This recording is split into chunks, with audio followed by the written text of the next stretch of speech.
السلام عليكم ورحمة الله.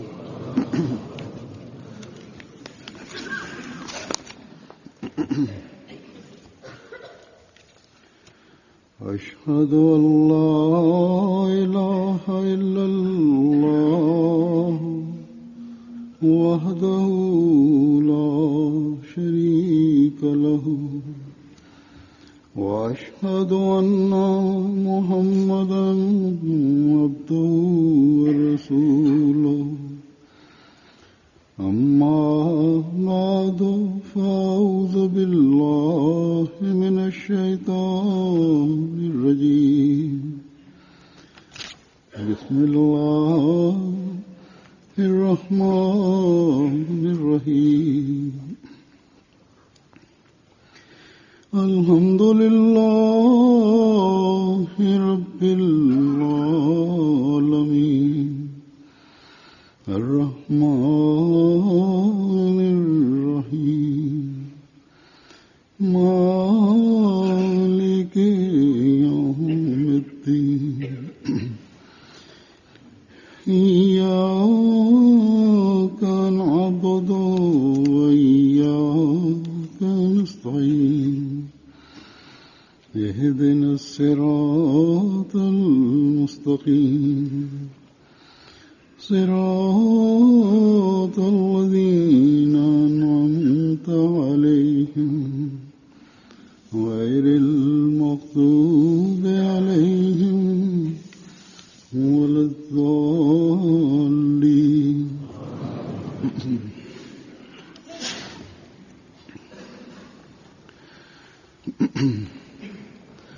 गुज़श्ता खुतबे में जिक्र हुआ था कि हज़रत मसीह मौऊद अलैहिस्सलाम ने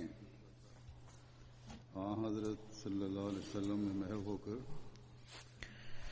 It was mentioned in the last week's Friday sermon that the promised Messiah, on whom be peace, becoming lost in the Holy Prophet Muhammad sallallahu alaihi wasallam, came to understand the Holy Quran, its commandments, and the Tawheed, the oneness of Allah the Almighty. The true subject and essence of Tawheed cannot be understood unless it is by virtue of the Holy Prophet Muhammad, may the peace and blessings of Allah be upon him. Nor can one attain knowledge of the Holy Quran unless it is through the Holy Prophet sallallahu alaihi wasallam. Thus, it is for this reason that to understand La ilaha illallah, it is necessary to comprehend Muhammad Rasulullah. For it is Muhammad, the messenger of Allah, may the peace and blessings of Allah be upon him, who was the true personification, exemplar, and practical illustration of La ilaha illallah, Muhammad Rasulullah. Today I shall present some extracts of the promised Messiah, on whom be peace, in which he has explained Tawheed, the unity of God. He expounds what true Tawheed is, what the essence of Tawheed entails, and how, by acting upon this, he can be called one who truly believes in the one God. In explanation of Surah An-Nas and shedding light upon Ilahin Nas, the promised Messiah alayhi salam here is continuing to explain a subject matter which is of Malikin Nas Ilahin Nas, or Rabbin Nas Malikin Nas Ilahin Nas, and says,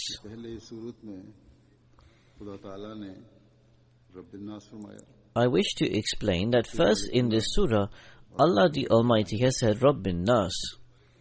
Then he says Malikin Nas, and finally he says Ilahin Nas, which is the true purpose and object of man. That is to say, Ilahin Nas is the true purpose of man. That should be what man searches after, and this should be the case. The promised Messiah says, Ilah means the purpose, one worthy of worship, and that which is sought after. In other words, something that one has to attain, one's target, which is necessary to acquire, or which a Muslim should strive to achieve, which one who believes in Allah the Almighty needs to endeavor to attain. So the promised Messiah states, Ilah means purpose, one worthy of worship, and one that is sought after. This is precisely the meaning of La ilaha illallah. that save Allah there is no one worthy of worship, there is no other purpose or objective, and there is none else sought after. फरमाया कि यही सच्ची तौहीद है कि हर मदह और सताइश The promised Messiah continues, this is true Tawheed, that all praise should be attributed to Allah the Almighty alone. की जाए अल्लाह ताला से ही जो तारीफें अल्लाह ताला की तरफ ही जाती हैं All glory and all praise should be attributed purely to God the Almighty. फरमाया This is the true पूरी Tawheed. होती है The promised Messiah says, और तमाम Tawheed is only then perfected and completed when the being of the one God becomes the object of all desires and the remedy of all maladies and ailments. फरमाया कि सूफियों ने इलाह के लफ्ज से This is precisely the meaning of La ilaha illallah. The Sufis have inferred from the word ilah, the one who is beloved, who is indeed worthy of worship. मन नहीं होता इसमें इस्लाम की मोहब्बत It is, however, true that unless a person fully acts upon this, the love and greatness of Allah the Almighty will not instill within him. वरना सिर्फ बातें If one really acts upon La ilaha illallah, only then can the love and splendor of God be infused within him, otherwise it will be merely lip service. के बारे में फरमाया The promised Messiah then says, referring to the sublime and excellent teachings of Islam, ये खुदा का फजल है जो that it is the grace and blessings of Allah the Almighty और इस फजल को that Muslims received the Islam through Allah the Almighty, brought by the Holy Prophet Muhammad, may the peace and blessings of Allah be upon him. From whichever perspective we observe this, it is a source of great pride and honor for Muslims. हैवान The God of Muslims is not that of stone, trees, animals, stars, or any dead person. Indeed, He is the omnipotent God, who created the heavens and the earth and all that lies between them. का रसूल He is Hayyu Qayyum, the living, the self-subsisting, and the all-sustaining. The Prophet of the Muslims is the Holy Prophet Muhammad. May the peace and blessings of Allah be upon him. His prophethood and messengership extends to the Day of Judgment. बल्कि उसके समरात और बरक़ात His messengership is not a dead हर ज़माने prophethood. में पाए जाते हैं In fact, its fruits and blessings are ever fresh and are found in every era, चुनांचे इस testifying to its truthfulness at all times. उसको जारी किया है Thus, in the current time also, Allah the Almighty has caused these blessings and proofs to spring forth. By sending the promised Messiah ﷺ, God has provided testimony to the truthfulness of the Holy Prophet ﷺ today. Further, his claim is for all the world. Allah the Almighty states in the Holy Quran, قُلْ يَا أَيُّهَا النَّاسُ إِنِّي رَسُولُ اللَّهِ إِلَيْكُمْ جَمِيعًا. फिर फरमाया Say, O mankind, truly I am a messenger to you all from Allah. Then Allah the Almighty states, وَمَا أَرْسَلْنَاكَ إِلَّا رَحْمَةً لِلْعَالَمِينَ. And we have sent thee not but as a mercy for all peoples. The promised Messiah ﷺ says, ऐसी मुहकम और यकीनी the book that was conferred by Allah the Almighty was so conclusive and perfect that la rayba fi, there is no doubt in it. And fiha kutubun qayyima, therein are lasting commandments. किताबें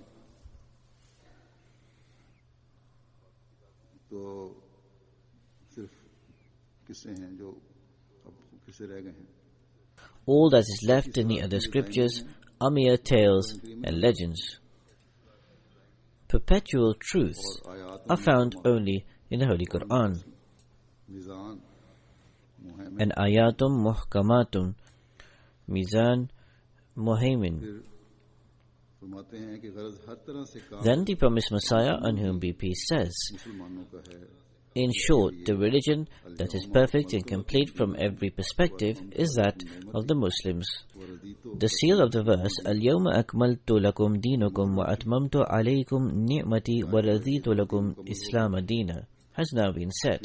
नियमतों को अल्लाह ताला ने Meaning, this day have I perfected your religion for you and completed my favor upon you and have chosen for you Islam as a religion. ये मोहर लग चुकी है बस इस्लाम ही है जो आखिरी और कामिल दीन जो तमाम ज़रूरतों को पूरा करने वाला है So it is Islam alone that is the final and perfect religion, and which provides a means to fulfilling all requirements. The promised Messiah says, so thus how sad it is that in spite of this, Muslims do not partake of the fruits and blessings of the perfect faith, which is a source of gaining the pleasure of Allah the Almighty.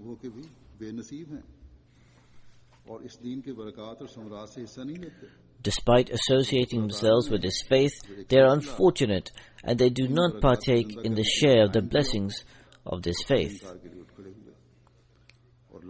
In fact, the majority of them rose in denial when God Almighty established a movement to revive these fruits and blessings. They started proclaiming, Lasta mursala wa lasta mu'mina, that you are not a messenger, you are not a believer. So Allah sent the promised Messiah alayhi salam. Not only did they deny him, they in fact began to reject the blessings of the Holy Prophet sallallahu alaihi wasallam and proclaimed that you have not come from God. They started calling out that you are not a believer. The promised Messiah says, remember that merely verbally professing the Tawheed cannot attract the divine blessings, which can conversely be attained through verbally professing this and performing amal salihah, righteous deeds. So to only declare Tawheed will not absorb those blessings. Whereas, if alongside this proclamation and declaration, one also performs the righteous deeds, only then will the results and blessings be obtained.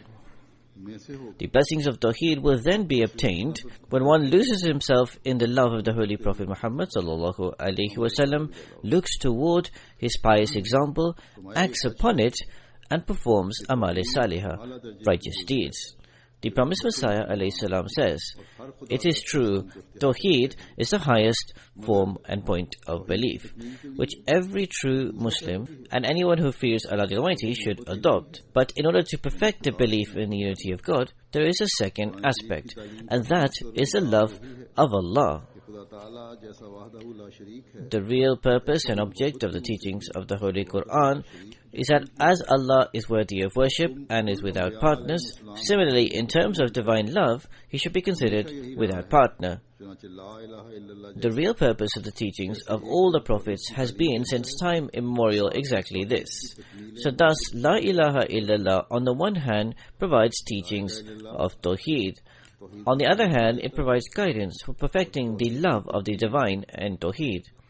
So La ilaha illallah provides teachings of Tawheed, and on the other side, it guides towards attaining excellence in the love of the divine and in the love of the unity of Allah. The promised Messiah says, as I have just mentioned, this is such a beautiful and meaningful phrase, the like of which is not found anywhere in either the Torah or the Gospels, and nor in any other book in the world has such a perfect and complete teaching been given. Ilah means such a beloved who is worshipped.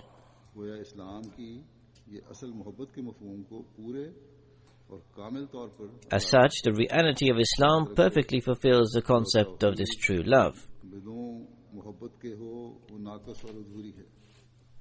Remember, the unity of God without love is flawed and incomplete.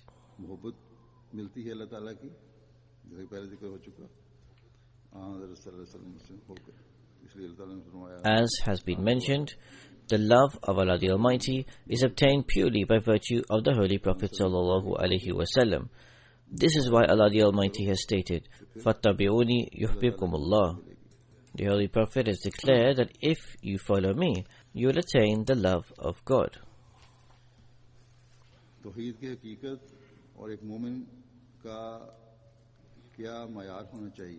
Explaining the reality of Tawheed, the unity of Allah, and what the standard is expected of a mu'min, of a believer, the promised Messiah, on whom be peace, has said, those who have submitted and turned towards the authorities and the officials, or seek rewards and titles and accolades from them, are in awe of them, as one should be in awe of God. They thus become worshippers of them.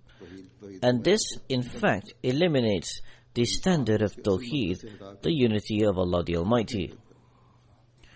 It causes man to become far removed from his from his central purpose and objective.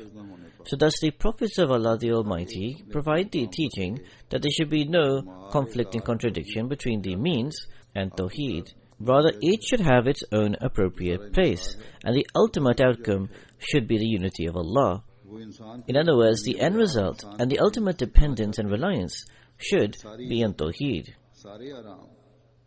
The prophets desire to teach man that all honor, all comforts, and all needs and requirements, and the one who can fulfill all wishes is God the Almighty alone. If anyone is made equal to him, then it is completely obvious and clear that both these two entities would collide with one another, and one would have to be destroyed.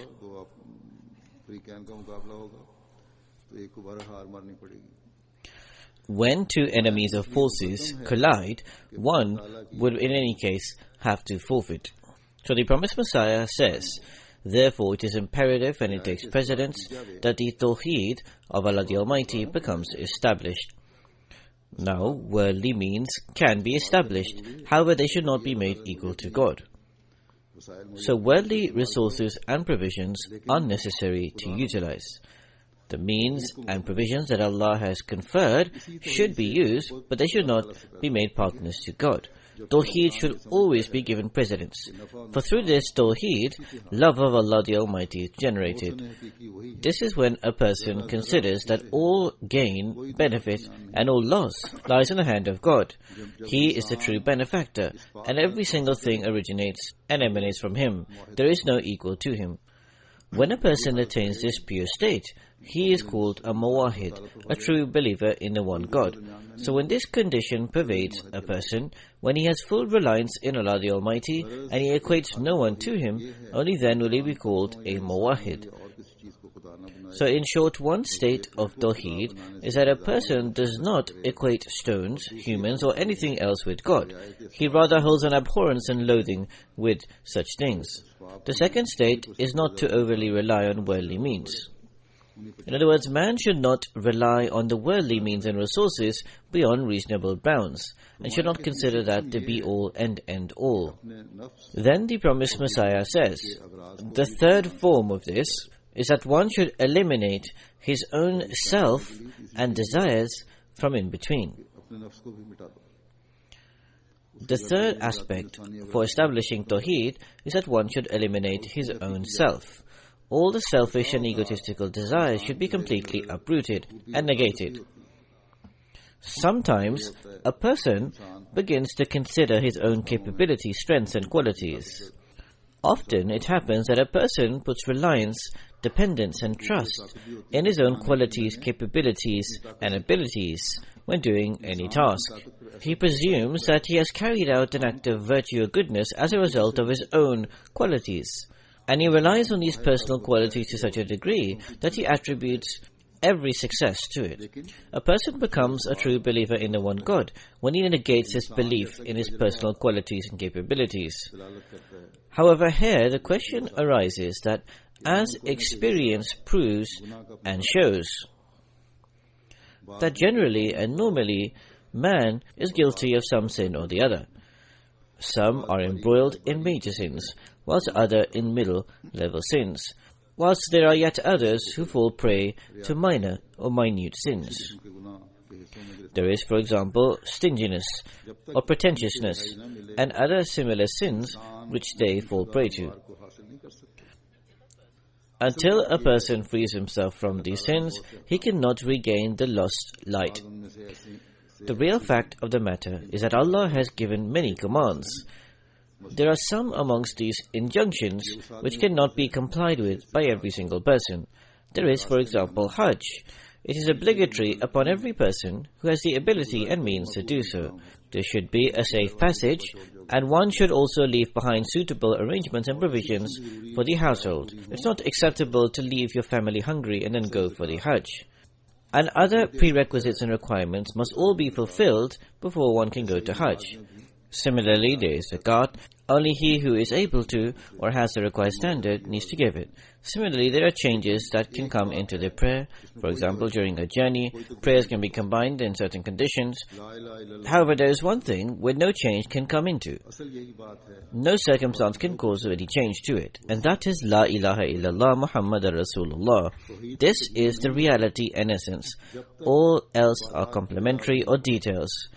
Tawheed is not perfected or completed unless worship is performed. As Allah the Almighty has commanded us to worship, we should worship. Only then will Tawheed be complete and perfect.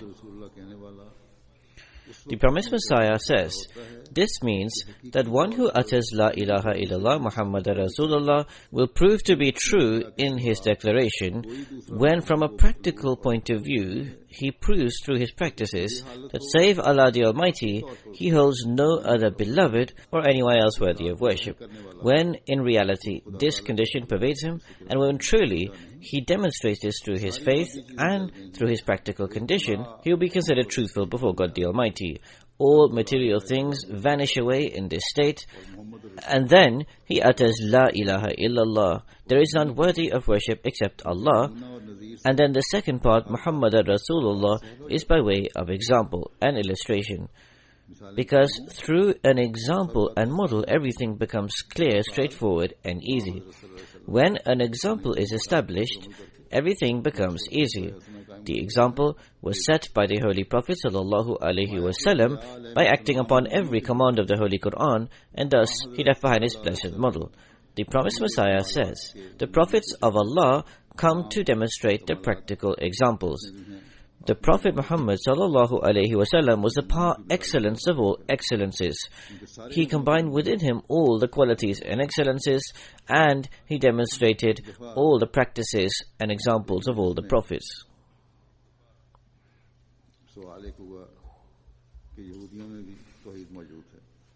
Once in a gathering, a question was asked of the promised Messiah, that the Jews also hold the concept of Tawheed, the unity of God. So the question was that what does Islam offer which is superior to this? This was a criticism raised by the critic. The promised Messiah says, there is no concept of Tawheed in Judaism. Indeed, there is the shell of Tawheed in Judaism. However, the mere shell does not give any benefit. There are different ranks and stages of Tawheed. Without this, one cannot truly discern what Tawheed is. To merely utter La ilaha illallah is insufficient, for even Satan can declare this. Unless a person practically demonstrates La ilaha illallah within his intrinsic nature, nothing can be achieved. Where is this found amongst the Jews? You tell us yourself. The person asking the question was a Jew. The fundamental and primary stage of Tawheed is that one should not commit any act which is against the word of God. He should not do anything which is contrary to God the Almighty's love. So thus, in the love and obedience to God, one should lose himself and completely devote himself. This is what is signified when one says, save Allah the Exalted, I do not worship anyone else. I do not have any other beloved, and nor do I consider anyone else worthy of obedience nor submission.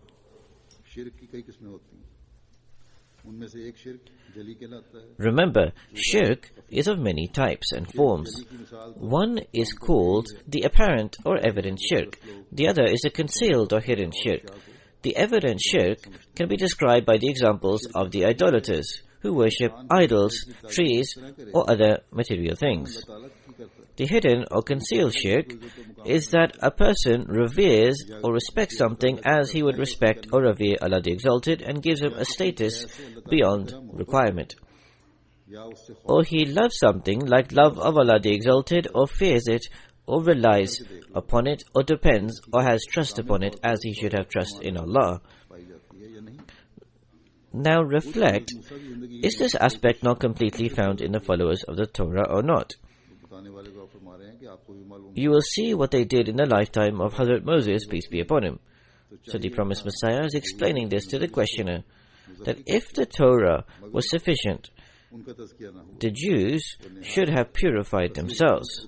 However, self-purification did not manifest from them. Indeed, they became slanderous and hard-hearted. They started even responding to Hazrat Moses, peace be upon him. It is the Holy Quran alone that has this deep effect and impact of the human heart, provided it is followed in what it is obvious and significant connotation.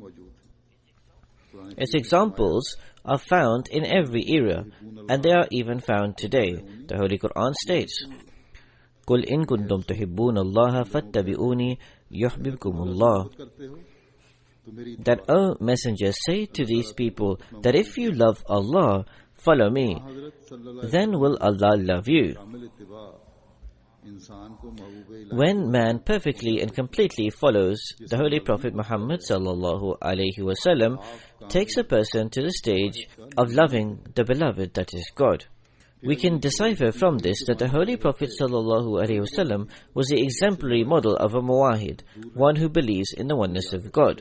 If the Jews truly believed in the oneness of God, they would not have been averse from the Holy Prophet sallallahu alaihi wasallam. They should have accepted him.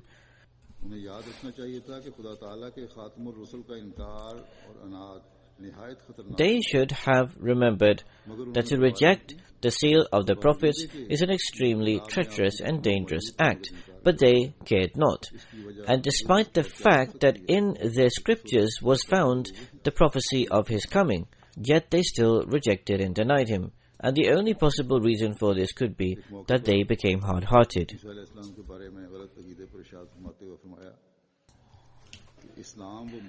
On one occasion, the promised Messiah ﷺ, expounding on the erroneous creed about Jesus, peace be upon him, he said, Islam brought that pure and clear concept of Tawheed, the trace of which is not found in any other religion or scripture, to the extent that it is my belief that although in previous scriptures the concept of the Tawheed has been described and elucidated, further, the purpose of the advent of all the prophets of Allah the Almighty was to establish and promote the unity of God.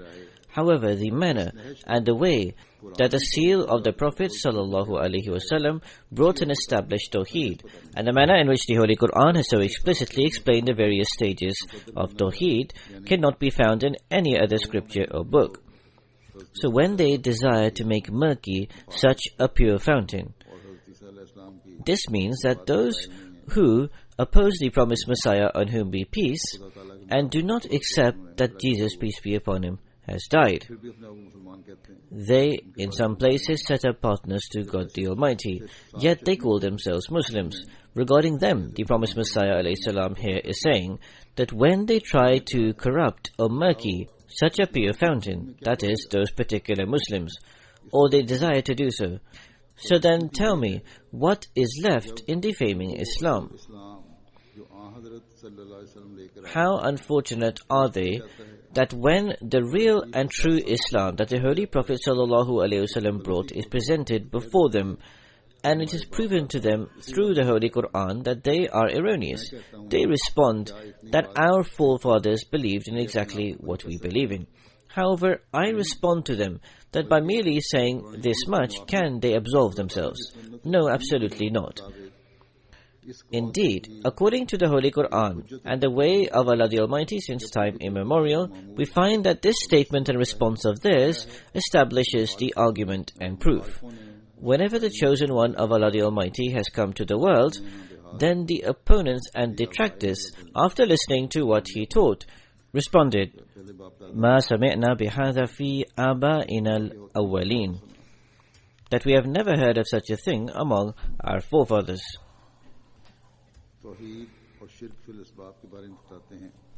Regarding Tawheed, the unity of God, and the shirk of overly relying on worldly means, the promised Messiah says, Tawheed does not mean that you merely verbally utter, Ashhadu an la ilaha illallah wa ashhadu anna Muhammadan Rasulullah. In fact, Tawheed signifies that divine greatness and glory should be embedded firmly in the heart, and the greatness of nothing else should be rooted within you. Every act, every movement, and every gesture should be carried out purely for the sake of Allah the Almighty. And He alone should be relied and trusted in every single act and matter. No one should look at anyone else save Allah the Almighty, and he should not have reliance upon anyone except God. There should be no shirk in terms of the being and the attributes of God the Almighty. These days, the reality of shirk, of attributing divinity to man, has been exposed, and people are becoming averse to it. That is to say, even the Christians who considered Jesus to be God are moving away and are starting to feel averse towards it. This is why the Christians in Europe and other countries are turning away from their religion on a daily basis and are showing disdain towards it. This is being verified in the daily newspapers, journals, posters and advertisements which are read here. If we compare the rate of those who are becoming averse to the teachings, today that rate has increased manifold. In fact, practically speaking, there are many people who are just Christians by name. They do not even accept or are convinced by the concept that Jesus is alive or not. In fact, this is the reason why they are continuing to deny the existence of God altogether. The promised Messiah says, so in short, no one is accepting the divinity of man anymore. Indeed, the shirk of overly reliance on worldly things is something which people do not understand. For example, a farmer presumes that unless I farm and harvest my land, I cannot attain my livelihood. In the same way, every person in any profession or in any work has confidence and trust in his own skills. They consider that if they do not do this, their life will be impossible. This is the worship of worldly and material resources and means. And this emanates as a result of not having belief in the power of Allah the Almighty. That alone one's profession, even food and water and other things on which life is dependent, cannot give any benefit to man unless Allah the Almighty so wills. If Allah the Almighty does not will, none of these things can give us any benefit. This is why when a person drinks water, he should think in his mind that Allah the Almighty created this water, and water cannot be beneficial unless Allah the Almighty wills it to be. Water is beneficial only with the will of Allah the Almighty, and when Allah the Almighty so wills, that same water can be harmful. The promised Messiah says, once a person was fasting. When he broke his fast, he drank water. As soon as he drank water, he lay down. Because of this, the water became toxic for him. As soon as he drank the water, he suffered to such a degree that he could not even get up. The very water, which is a life-giving thing, in this circumstance became something poisonous. There are some people who drink great amounts of water after opening their fast. This is detrimental to them, and they should take care. Then the promised Messiah, on whom be peace, says, any work, whether it be social work, or whether it be any other task, until blessings do not descend from the heavens, it cannot be blessed.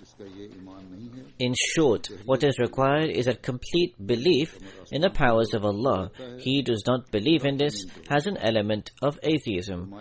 Something is first decided and willed in the heavens, and then it manifests on the earth. The simple declaration or boasting is not Tawheed. Look at the Maulvis. They admonish and counsel others, yet do not practice what they preach. This is why nobody has confidence in them anymore. It is mentioned regarding a Maulvi that he was delivering a religious sermon. Amongst the gathering was also his wife. He was counseling towards charity, almsgiving, and forgiveness. One of the women became so affected that she took off one of the jewelry from her foot and gave it to the preacher. Upon this, the preacher responded, that do you desire that your other foot should be burnt in hell? Hearing this, the woman gave the jewelry on her other foot. When he returned home, the wife also desired to act upon the preacher and give something to the needy. The Maulvi responded, these were merely to advise others, not to act upon. He said that if we did not act in this way, we would not be able to live. This is the state of the Maulvis today. It is exactly regarding this that the following couplet of poetry describes.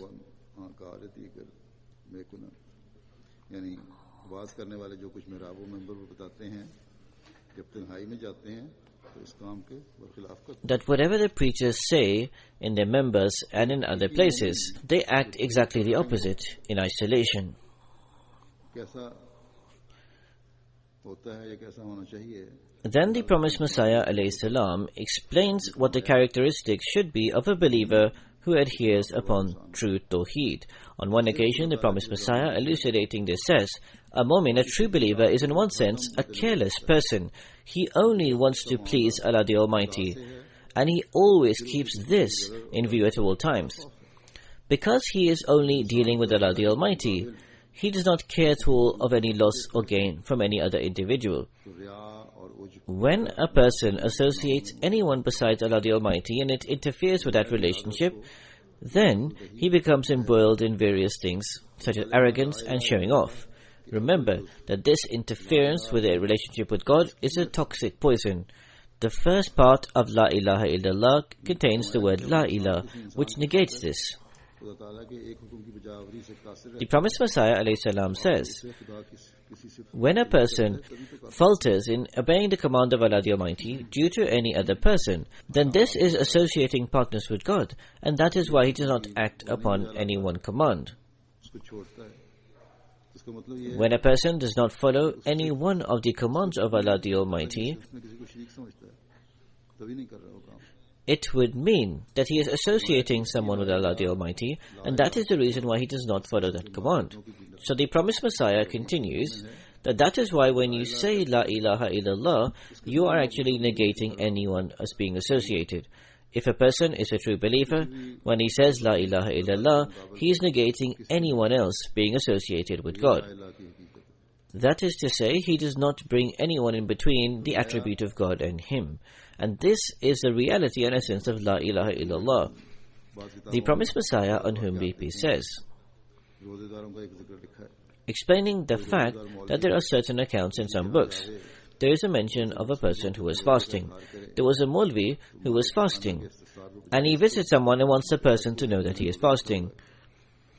However, when the host asked him, rather than say the truth and say that he is fasting, he tries to show that he has a lot of self-control and discipline, and he responds that I have an excuse. In short, there are many concealed sins. He does not say openly that he is fasting, but he gives an excuse that there is some reason or the other that he will not eat or drink. In short, there are many such hidden and concealed sins which destroy a person's deeds. This arrogance, this pretentiousness, or to express an act of virtue are all concealed sins.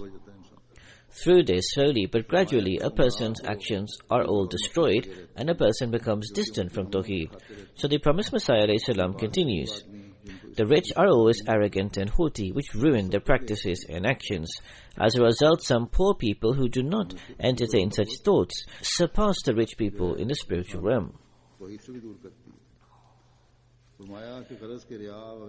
Because arrogance and haughtiness makes one distant from Tawheed. In short, the example of pretentiousness and showing off is like a mouse which eats up from within all the good deeds. Allah the Almighty is most bountiful and generous, but humility and humbleness is required to go towards Him. When a person has humility, he will come near to God.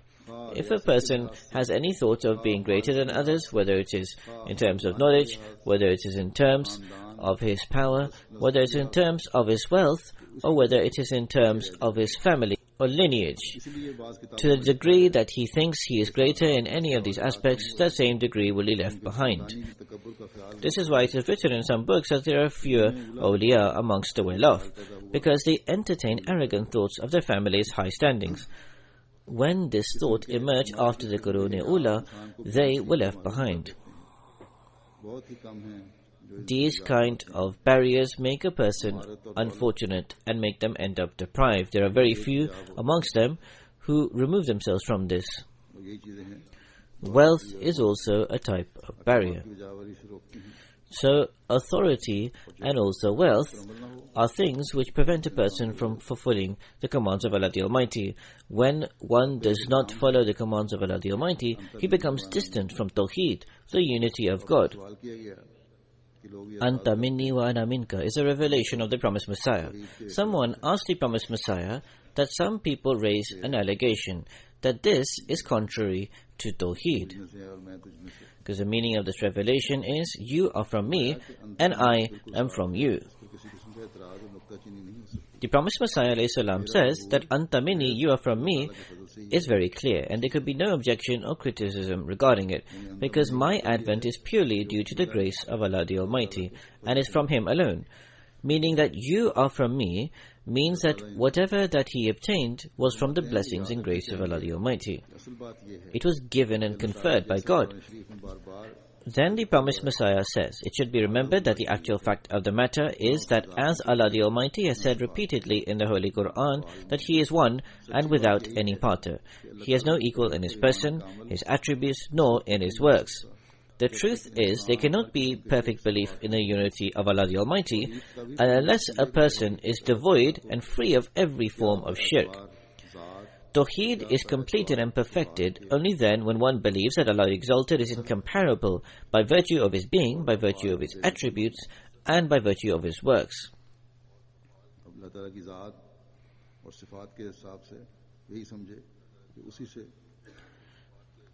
Now, in terms of the being and attributes of Allah the Almighty, one should consider that everything is attributed to Him.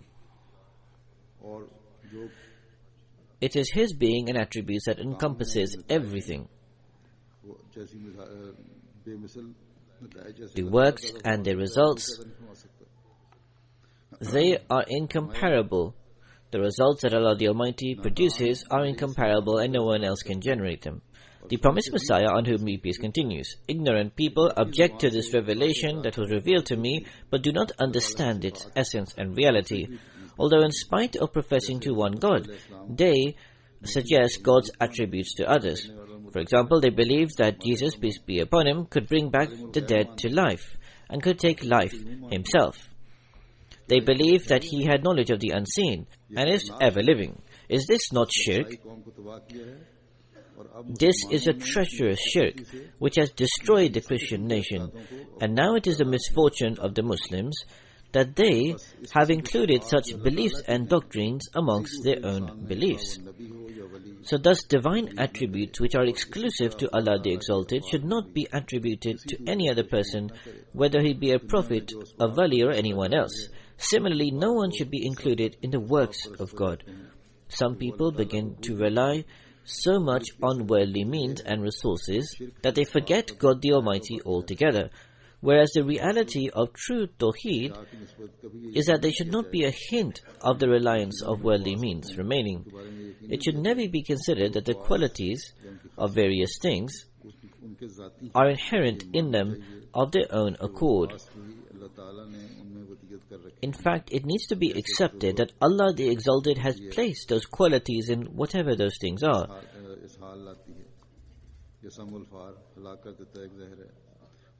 For example, there is a type of root which brings about diarrhea, and then the toxin kills. Now, these powers and qualities were not in these things intrinsically or on their own accord, but they were infused by Allah the Exalted. If Allah should remove these qualities, neither can the root bring about that toxic effect, and nor will the toxin kill, if someone were to eat it. In short, worldly means and resources should not be relied on beyond reasonable bounds. And no one should be associated with divine qualities and works. This is the rightful due and belief in Tawheed, and one who practices this would be called Muwahid, a believer in the oneness of God. However, if one suggests divine qualities and works towards someone else, then no matter how much verbally he professes belief in the unity of God, he cannot be called a Muwahid. Because there are such Muwahid even found amongst the Arya, who say they believe in the one God. But in spite of this, they also say that the soul and matter has not been created by God. They are not dependent on Allah Exalted for their existence, as if the soul and matter are eternal in themselves. Now, what greater shirk can there be than this? Similarly, there are many people who cannot distinguish between Tawheed and shirk. They either do such acts or have such beliefs which clearly contain shirk. For example, they profess that if such and such person was not present, we would have died, or something else would have been ruined. A person should not rely on means beyond moderation and should not associate anyone in the divine qualities and works and attributes.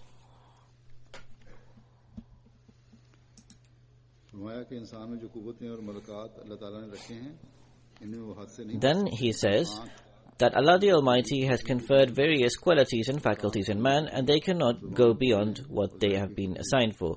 For example, the eye has been made to see, the ear to hear, the tongue to speak and to taste. And nobody can claim that instead of hearing, the ear can be used for seeing.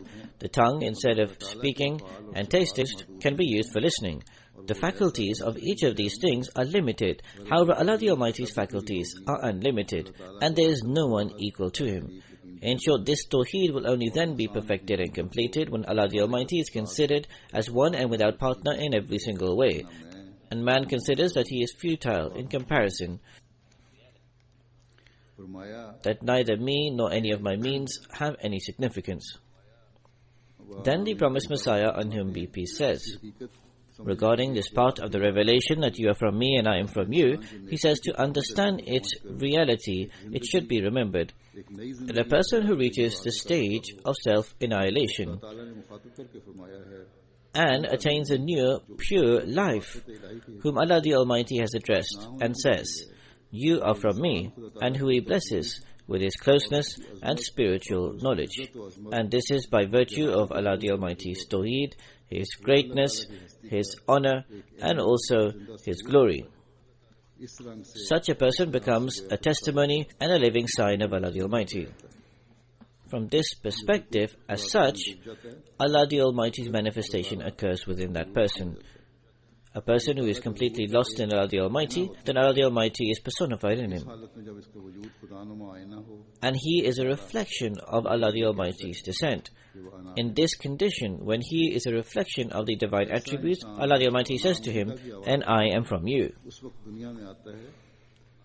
Such a person who hears this voice and call comes to the world at a time when there is no sign left of the worship of Allah the Almighty.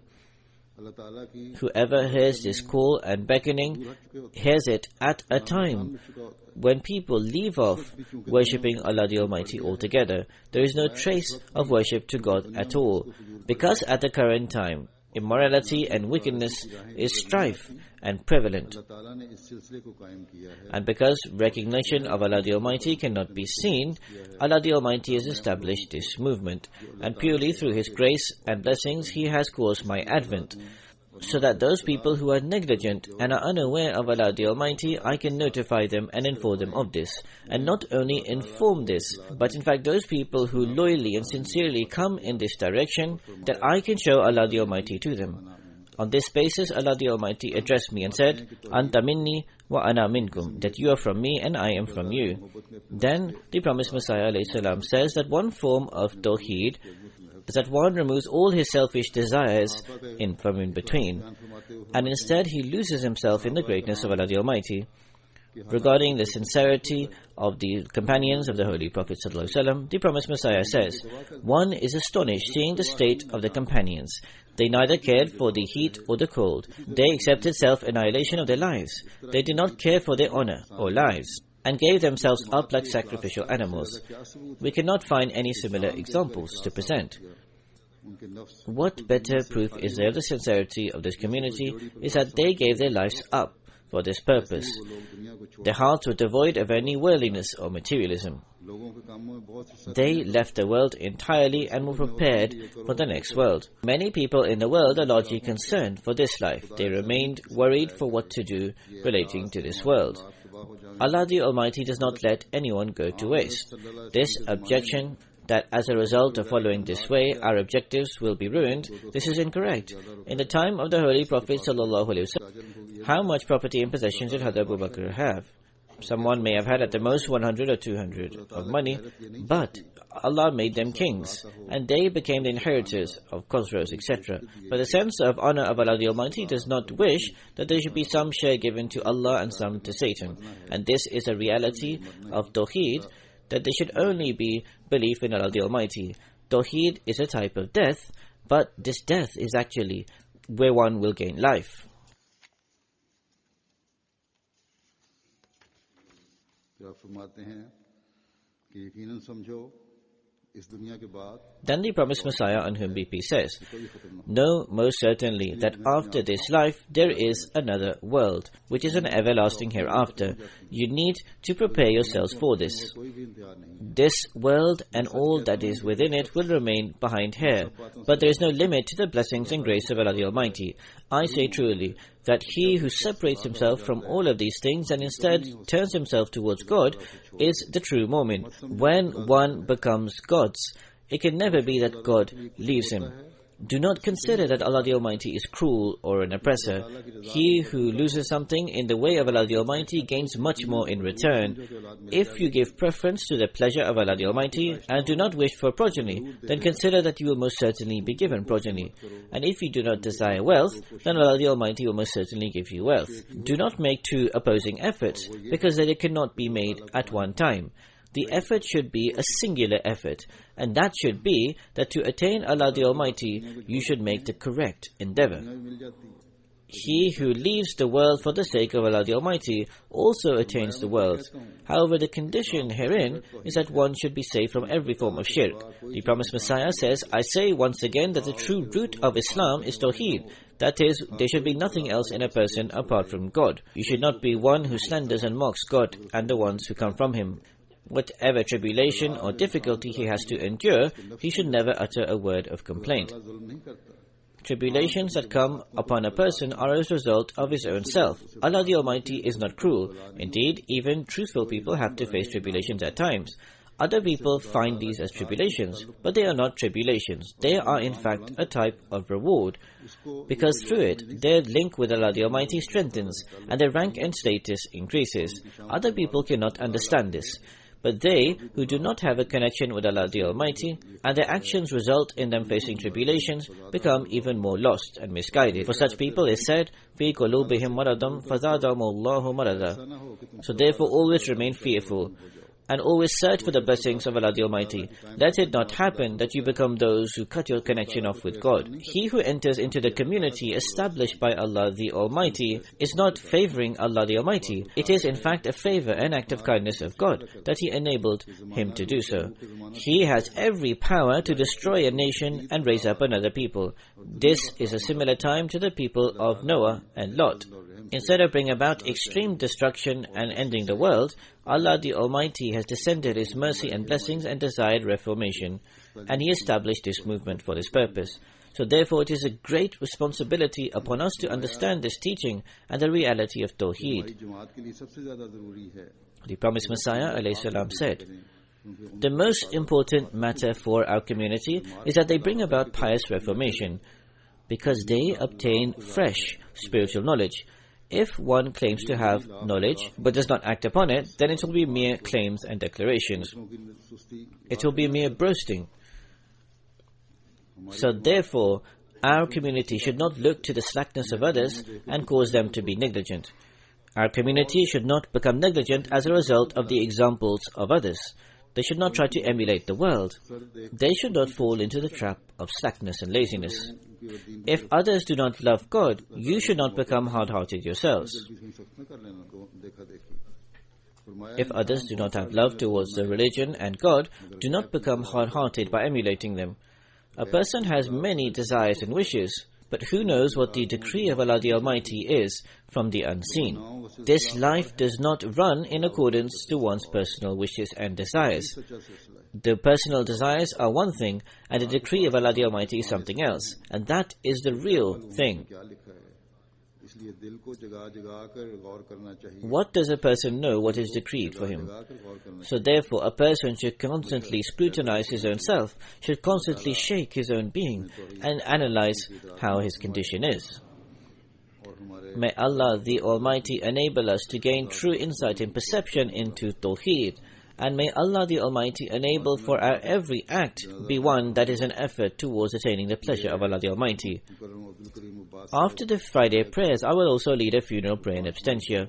This is a Mukarram Abdul Karim Abbas Sahib of Syria. He passed away on the 5th of May, returning to Allah. Inna lillahi wa inna ilayhi raji'un. He took Tibet in 2005 and had the honor to do so. And afterwards, he greatly surpassed many others. He was a solitary Ahmadi in his family. In 2009, he entered into the system of Wasiyat. He was extremely regular in giving Janda. Last year, as a result of financial difficulties, due to the economic downturn in his country, which affected him also, even if he was far away, he would always give Chanda through some relatives. He was a diabetic and he was quite ill. He had become very frail and skinny. Very recently, as a result of ill health, he ultimately returned to his Lord. Mulem Al-Adar Sahib was the one who preached to him. As a result of his sincerity and loyalty, he was unable to take Tibet. He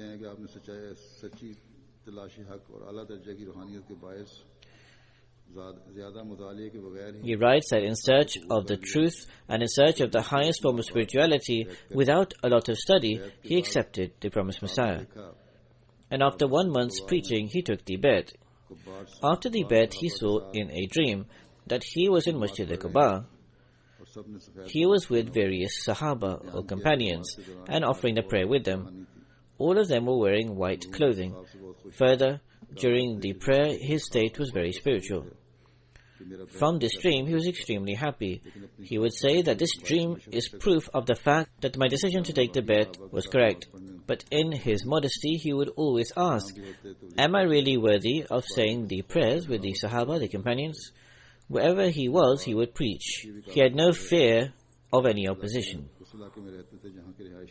This is particularly worthy of mention that he lived in a region where the locals were not prepared to hear anything contrary to their beliefs and creed.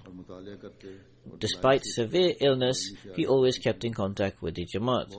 He would study, he would learn arguments, and he would preach with gentleness. He was well known for his kindness, gentleness, and compassion. He would always insist that illness is no restraint, and that one who is ill can still convey the message of the promised Messiah. Whenever he carried out preaching and mentioned the promised Messiah, his eyes would well up. He would always say the truth with bravery and courage. The listener could not imagine that such a skinny and frail person could say something so courageous. After his demise, because his family are not Ahmadi, they took his body to his ancestral village, and the Ahmadis could not perform the funeral prayer. In any case, they later carried out the funeral prayer in absentia, and inshallah we will do also. Hani Tahir Saab writes that Aziz was a very sincere Ahmadi. In 2009, he helped a lot in designing the website. I had to excuse myself due to shortage of time, and he said simply send me the topics and the subjects and I will carry out the rest of the work. And he designed a very beautiful website. He would often mention his services to the Jamaat, his passion and zeal for doing so. Majid Amir Saab has also written that I work with the deceased in checking the Arabic translations of the Urdu books of the promised Messiah alayhi salatu wasalam. During this time, I keenly felt that the deceased had extraordinary sincerity, and he worked with great minute and fine detail and worked very efficiently. He never let his illness restrain his work. In fact, he would not even mention it. He would read the writings of the promised Messiah ﷺ and express great happiness and joy. He would often say that the knowledge and teachings of the promised Messiah ﷺ should be conveyed to the Arab people extremely rapidly, so they should also be guided and seek benefit. He was lost in his love for Khilafat. May Allah the Almighty elevate his rank and grant him forgiveness.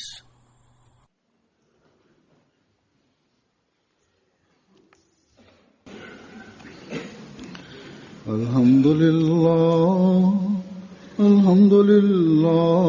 nahmaduhu wa nasta'inuhu wa nastaghfiruhu wa nu'minu bihi wa natawakkalu alayhi wa na'udhu billahi min shururi anfusina wa min sayyiati a'malina. من يهده الله فلا مضل له